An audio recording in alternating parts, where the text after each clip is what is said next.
হলুদ হিমু আর রূপাদের ভিড়ে মুখরিত নজরুল বিশ্ববিদ্যালয়ের প্রাঙ্গণ।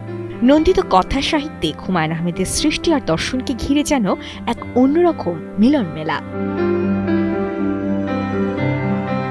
নতুন প্রজন্মের কাছে তার সাহিত্যকে পৌঁছে দিতে জাতীয় কবি কাজী নজরুল ইসলাম বিশ্ববিদ্যালয়ে প্রথমবারের মতো আয়োজিত হল দিনব্যাপী হুমায়ূন মেলা। গল্প, আড্ডা, গান আর প্রিয় লেখকের বইয়ের গন্ধে মাতোয়ারা ছিল পুরো ক্যাম্পাস। উনি যে কতটা মানবিক ছিলেন আমরা আমাদের বিভিন্ন কাজে, শুটিংয়ের সময়, অন্যান্য বিভিন্ন অনুষ্ঠানে সেটা দেখেছি। একজন বিপদগ্রস্ত মানুষের পাশে দাঁড়ানো। এই যে স্যার তার স্কুলে কুতুবপুরে মেডিকেল ক্যাম্প করতেন, স্কুলের সমস্ত ছাত্রছাত্রী তাদের গার্জিয়ানদের চিকিৎসার ব্যবস্থা করতেন এবং প্রতি 3 মাস পর আমি যেতাম, সমস্ত গরিব ছাত্রছাত্রী তাদের বাবা মা সবাইকে দেখতাম এবং বিনামূল্যে ওষুধ দিতেন স্যার। কারণ আমরা যারা বাংলা ভাষায় কথা বলি, আমরা যারা বাঙালি, অবশ্যই তারা হুমায়ূন আহমেদকে মনে রাখা উচিত।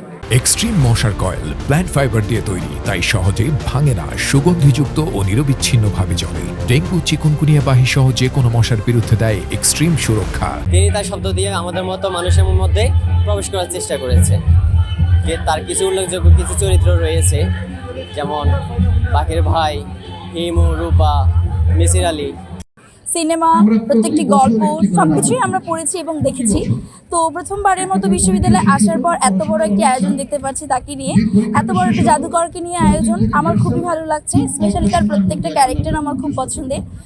তো এটা একদমই নতুন একটা বিষয় আমাদের ক্যাম্পাসে, এবং আমরা আমাদের 21-22 সেশনের নাট্যকলা বিভাগের ব্যাচের সবাই মিলে এই আয়োজনটি করেছি। এবং অবশ্যই আমাদের বিভাগ, আমাদের বিশ্ববিদ্যালয় প্রশাসন এবং অন্যান্য অনেক সংগঠন আমাদের সাথে আছেন যুক্ত। এই বছরের নেই, প্রতি বছর আমরা এটি করার চেষ্টা করব। আর সকলকে অসংখ্য ধন্যবাদ আমাদের পাশে থাকার জন্য। নজরুল তীর্থে আজ যেন জ্যোৎস্না বিলাস, পরনে হলুদ পাঞ্জাবি, হাতে উপন্যাস, দৃশ্যটি যেন উঠে এসেছে কোনো গল্পের পাতা থেকে। তবে এটি বাস্তব। ময়মনসিংহের ত্রিশালের এই ক্যাম্পাসেই উদযাপিত হচ্ছে প্রিয় লেখকের স্মৃতি।